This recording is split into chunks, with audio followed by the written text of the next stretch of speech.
In the old Italian city of Verona, two great families lived with deep anger in their hearts. One family was called the Montagues, the other was called the Capulets. They were both rich, proud, and strong. For many years they had hated each other. No one remembered clearly how the hate began, but everyone knew it was dangerous. Their servants fought in the streets. Their young men carried swords and were ready to use them. The Prince of Verona was tired of the noise, the blood, and the fear. Many times he had come to stop their fights. At last he warned them that if they broke the peace again, they would pay a heavy price. In the Montague house lived a young man named Romeo. He was the only son. He was handsome and kind, but often sad. At the beginning of this story, Romeo walked alone, thinking about love. He believed he was in love with a girl named Rosalind. She did not love him back. She had promised to never marry. Romeo felt his heart was broken. He said love was a heavy thing, and the world was dark. Romeo's cousin Benvolio cared for him deeply. Benvolio tried to cheer him up. He told Romeo that one day he would forget Rosalind, that he would see another girl more beautiful than her. But Romeo did not believe this. To him, no one could be more lovely. In another part of Verona, in the Capulet house, lived a girl named Juliet. She was almost 14 years old. Her parents loved her, but they also thought of her as a way to make their family stronger and greater. Her father, Lord Capulet, was planning a party at his house. It would be full of music, lights, food, and important guests. One of the guests would be a young nobleman named Paris. Paris was rich, well-born, and respected. He wished to marry Juliet. Lord Capulet was pleased with this idea. He told Paris that perhaps Juliet was still a little young, but if she agreed, they could soon marry. He then sent out invitations to the party. By chance, a Capulet servant who carried the list of guests could not read. He met Benvolio and Romeo in the street and asked for help. Romeo read the list aloud and saw that Rosalind's name was on it. He understood that Rosalind would be at the Capulet party. Benvolio had an idea. He told Romeo that they should go to this party, even though it was in the house of their enemies. They would go wearing masks, so no one could easily know who they were. Benvolio hoped Romeo would see many other girls there and forget Rosalind. Romeo did not want to go at first, but in the end he agreed. He thought perhaps just looking at Rosalind from far away would bring him some comfort. The night of the party came. The Capulet house was bright with candles. Music played and guests laughed and talked. Juliet's mother spoke with her daughter and told her about Paris. She asked Juliet to look at him at the party and see if she could like him. Juliet answered politely. She said she would try to like him if that pleased her parents, but she would not promise to love him. Romeo, Benvolio, and his friend Mercutio walked through the dark streets toward the Capulet house. Mercutio was full of jokes and wild stories. He tried to make Romeo laugh, but Romeo's heart still felt heavy. Yet, because of his friends, he went on. When they entered the Capulet house, they hid their faces behind masks like other guests. No one could clearly see who they were. The rooms were full of color, voices, and movement. As Romeo looked around, his eyes fell on a girl he had never seen before. This girl was Juliet. The moment Romeo saw Juliet, something in him changed. All his sad thoughts of Rosalind fell away like a shadow at noon. Juliet's face, her eyes, the way she moved, seemed to him like bright light in a dark place. In his mind, he felt that he had never known true beauty until that moment. Juliet also noticed Romeo. She saw the way he carried himself, the way he looked at her, gentle but strong. She felt something new in her heart, something quick and strange. She did not know his name, she did not know his family, but she wanted to know more about him. They came close to each other. They spoke a little in soft words. Each felt pulled toward the other as if by some invisible force. In a few minutes, they felt as if they had known each other a long time. Their hearts understood something their minds did not yet know. After a short while, Romeo learned from a servant that the girl he loved at first sight was Juliet, the daughter of Lord Capulet, his family's great enemy. Juliet also discovered from her nurse that the young man she liked so quickly was Romeo, a Montague. Deep sadness came over them. Their only love had grown from their only hate. The party ended. The guests began to leave. Romeo walked out with his friends, but his heart stayed behind at the Capulet house. He could not stop thinking of Juliet. Instead of going home, he turned back secretly and climbed over the wall into the Capulet garden. The garden was quiet in the night. The air was cool and still. Romeo hid under the shadows of the trees and looked up at the house. Soon a window opened, and Juliet came out onto a high balcony. She believed she was alone. She looked up at the sky and talked to herself about Romeo, about the strange and sudden love in her heart. Romeo listened below, full of wonder. He heard Juliet speak his name and wished that he could be free of the Montague name, free of the hate between their families. He heard how deeply she already loved him and how much she feared their family names. He stepped out of the dark and softly called to her. Juliet was surprised and afraid at first. Then she recognized his voice. They spoke to each other across the night air. They shared their fears and their hopes. They both knew their families would never agree to their love, but they both also knew that their love was real and strong. There, under the stars, they promised to be true to each other forever. They decided that they would marry as soon as possible, in secret. Juliet told Romeo that if he was serious, he must send word to her the next day, telling her where and when they would be married. Early the next morning, Romeo went to find Friar Lawrence, a wise and kind priest who knew him well. Friar Lawrence saw that Romeo looked very different. He seemed excited and full of life.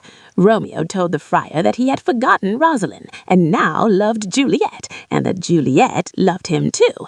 He asked the friar to marry them. At first, Friar Lawrence was surprised and a little worried. He remembered how Romeo had cried for Rosalind the day before. He feared that Romeo's heart might be too quick to change. But soon he understood that the love between Romeo and Juliet was deep and strong. He also hoped that if these two young people from enemy houses married, their families might finally make peace. In the end, he agreed to help them. That same day, Juliet anxiously waited at home. Her old nurse, who loved her like a daughter, went out to meet Romeo and bring back news. After a short time, the nurse returned, tired and slow, which made Juliet impatient. At last, the nurse told Juliet the plan. Juliet should go to Friar Lawrence's cell that afternoon, where Romeo would be waiting. There, the friar would marry them in secret. Juliet's heart was full of joy and fear at the same time. She went to Friar Lawrence's quiet room. Romeo was already there. They stood before the friar, took each other's hands, and promised to love each other always. Friar Lawrence blessed them and joined them as husband and wife. For a moment it seemed the world was full only of hope. But while Romeo and Juliet were beginning this secret married life, trouble was growing in the streets of Verona. Tybalt, Juliet's hot-tempered cousin, had seen Romeo at the Capulet party the night before. He burned with anger that a Montague had entered his uncle's house. He sent a letter to Romeo's home, challenging him to a fight. That afternoon, Romeo's friends Mercutio and Benvolio were in the city square. The day was hot, and tempers were quick. Tybalt bailed other Capulets, looking for Romeo. When they met Mercutio and Benvolio, sharp words passed between them. Soon Romeo arrived, happy from his secret marriage. He now thought of Tybalt as part of his family, because Tybalt was Juliet's cousin. He did not want to fight. When Tybalt insulted him and called him a villain, Romeo would not answer with anger. He tried to speak of peace, but he could not tell the truth about his marriage. Mercutio, who hated both families' empty pride and empty words of honor, was angry with Romeo's quiet behavior. He thought Romeo was being weak. He drew his sword and began to fight Tybalt himself. Romeo tried to stop them. He stepped between them and held out his arms. In the confusion, Tybalt's sword slipped under Romeo's arm and struck Mercutio. At first, Mercutio tried to laugh, but soon it was clear that the wound was deep and deadly. He cursed both the Montagues and the Capulets for their hate, which had brought him to this end. Then he died. Sudden pain and wild anger filled Romeo's heart. Just a short time before, he had been full of love and hope. Now his friend lay dead because of the old hate between their families. Romeo could not control the fire inside him.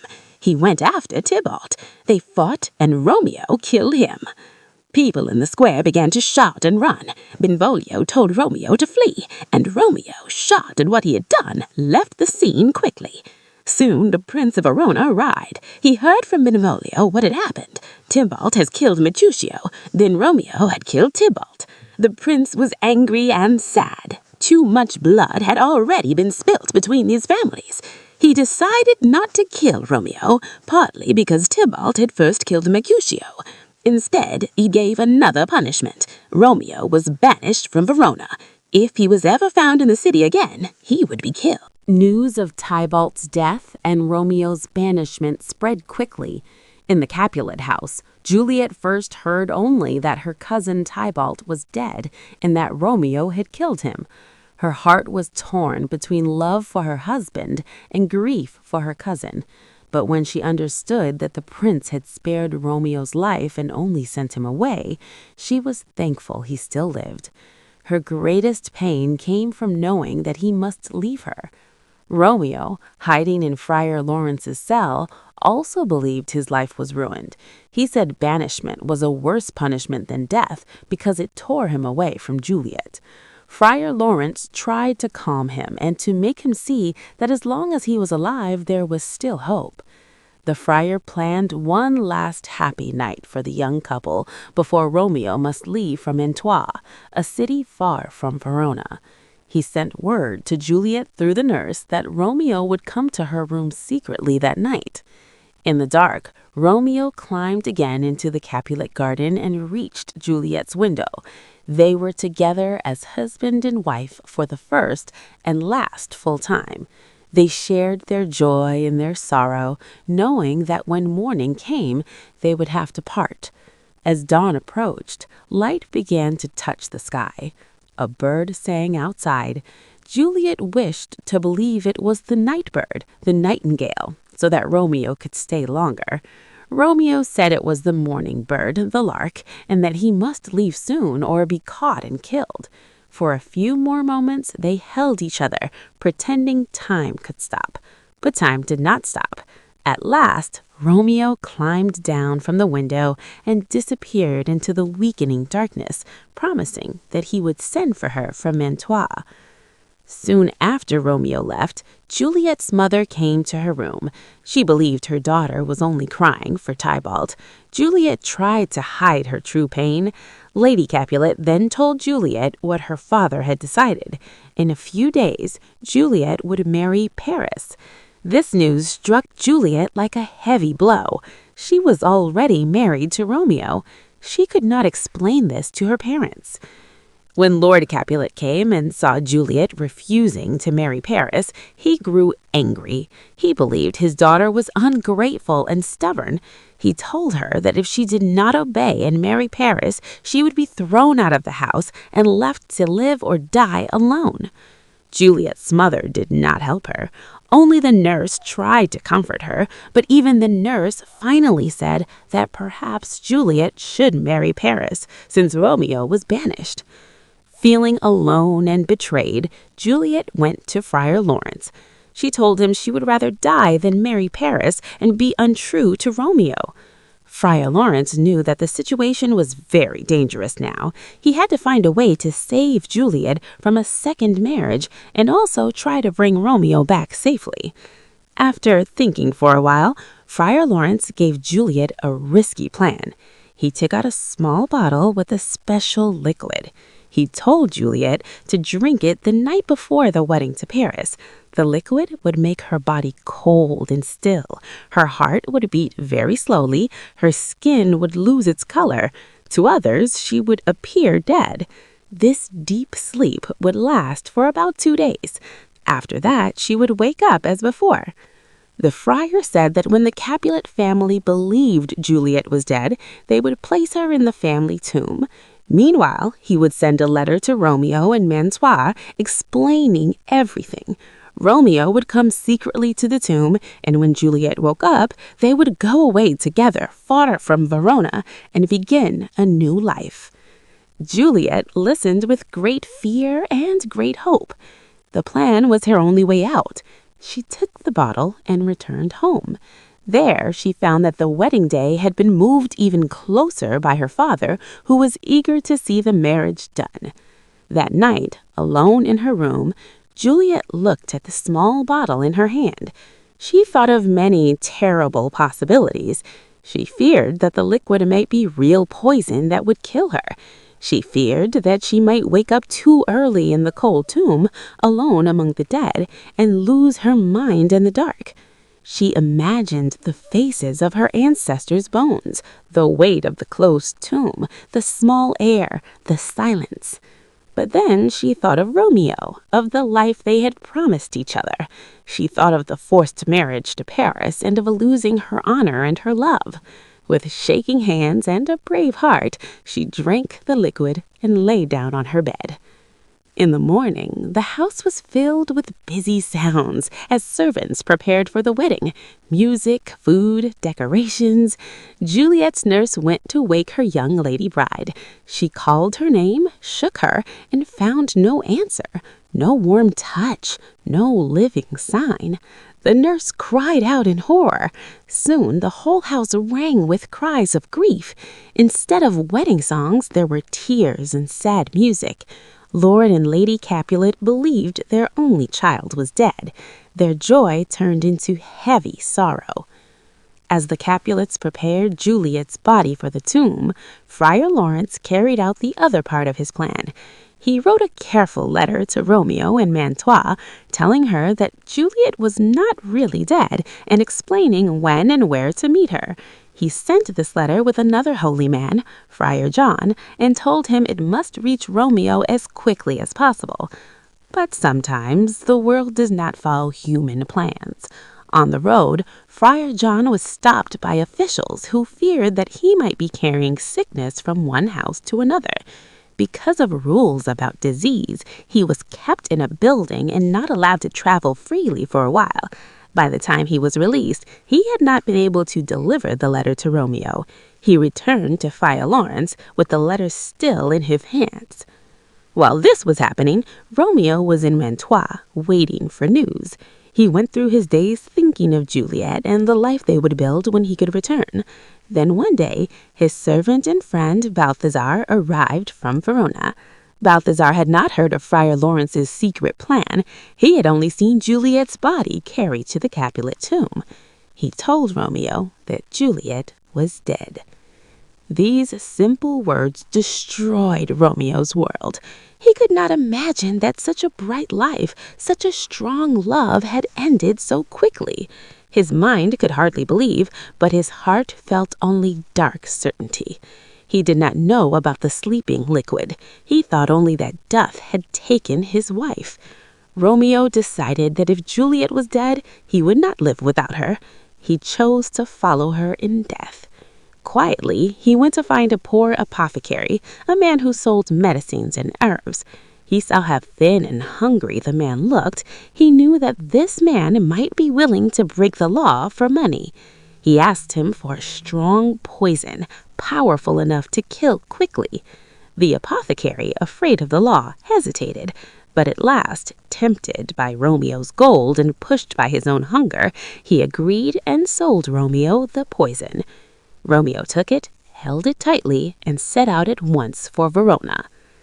Back in Verona, Friar Lawrence had just learned that his letter never reached Romeo. Fear filled him. He knew that Juliet would soon wake in the tomb and that Romeo would know nothing of the plan. He decided he must go to the tomb himself at once and be there when Juliet awoke. Perhaps he could still save them. Night fell over the city. In the dark, Romeo came back to Verona, keeping out of fight to avoid those who might recognize him and remember his banishment. He went straight to the Capulet tomb, a place of stone where generations of Capulets lay in death. He carried with him the poison and the heavy pain in his heart. At the same time, Paris, the young man who had hoped to marry Juliet, came to the tomb to lay flowers and to cry for her. He truly believed she was dead and felt honest grief. He was surprised to see a man come near the tomb in the night. He recognized Romeo, the man who had killed Tybalt, and many who believed had caused Julia's deep sadness and death. Paris thought Romeo had come to do some harm to the dead bodies, perhaps to take revenge on the Capulets even in death. He stepped out and tried to stop Romeo. Words quickly turned to swords. Romeo, full of sorrow and desperation, fought Paris. Paris fell, mortally wounded. As he lay dying, he begged Romeo to place his body next to Juliet in the tomb. Romeo, feeling pity even in his madness of grief, agreed and carried Paris inside. Inside the tomb it was cold and still. The air smelled of stone and death. There, on a platform, lay Juliet, dressed in white, her face pale but still beautiful. To Romeo, she looked more like someone sleeping than truly dead, but he thought this was only his love and imagination. He spoke to her, touched her hand, looked at her closed eyes, and remembered the balcony, their first meeting, their secret vows. He believed that fate had always meant to crush their love, but he was determined that nothing would separate them now. He took out the poison. Before drinking, he spoke one last time to Juliet, and raised the cup to his lips and swallowed the deadly liquid. The poison worked quickly. Romeo kissed her one last time, lay down beside her, and his life slipped away. A short time later, Friar Lawrence arrived at the tomb, carrying a lamp and hoping still to repair what had gone wrong. As he entered, he saw the bodies of Paris and Romeo. His heart sank. He understood that the worst had happened. Then, as he stood in fear and sorrow, Juliet began to wake. The sleeping liquid had finished its work. Juliet opened her eyes and saw the dark stone above her. She felt the hard surface beneath her. She saw the light of Friar Lawrence's lamp and heard his voice calling her name gently. Confused and weak, she asked where Romeo was. Then she turned her head and saw him lying beside her, still, with a cup of poison in his hand. In that instant, all her hope died. She understood that Romeo had believed her dead and had killed himself to be with her. Friar Lawrence told her quickly that Paris, too, was dead, and that the place would soon be full of people. He begged her to come with him. He offered to hide her in a convent, a house of nuns, where she could live, safe but far from her old life. But Juliet could not imagine a life without Romeo. The world outside the tomb no longer meant anything to her. As voices and steps sounded in the distance, and the friar, afraid of being caught, left the tomb, Juliet stayed. She took Romeo's cup and held it to her lips, but there was not enough poison left to kill her. Then she saw Romeo's dagger at his side. She picked it up.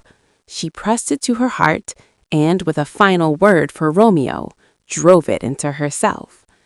She fell across him, and her life ended there, in the silent darkness beside the man she loved. Soon after, the watchman of the city and then the Prince of Verona arrived at the tomb. The Capulets came, and the Montagues, called from their houses by the news of strange events in the night. They found a terrible scene. Paris dead, Romeo dead, Juliet dead. They did not understand at first what had happened. They only saw the heavy result. 3 young lives cut short. Friar Lawrence, full of guilt and sorrow, stepped forward and told the whole story. He explained the secret marriage, the plan with the sleeping liquid, the failed letter, and Romeo's tragic misunderstanding. He showed the letters Romeo had written, which told of his love and of his plan to die with Juliet when he believed her death was real. As the truth came out, Lord Montague and Lord Capulet listened in silence. They saw that their long, bitter hatred had helped to create this chain of events. Their children had found love where they had only seen enemies. That love, strong and pure, had tried to grow in a world of anger and pride, and at last had been destroyed by it. In their grief, the two old men turned to each other. The prince, who had lost his own relatives in these family fights, told them that heaven had punished them for their hate by taking what they loved most. The pain in their faces showed that he was right. Lord Capulet and Lord Montague then gave their hands to each other. They promised that the hate between their houses would end that night. In memory of Romeo and Juliet, they said they would build statues of pure gold so that all who passed through Verona would remember the price of blind anger and the power and risk of young love. So, the story of Romeo and Juliet ended not with wedding bells and children's laughter, but with silence in a stone tomb and tears in the eyes of two old enemies. Their love was brief, bright, and broken, but it changed the hearts of those who had refused peace for so long. The city of Verona never forgot the two young lovers who died because their families could not put down their swords.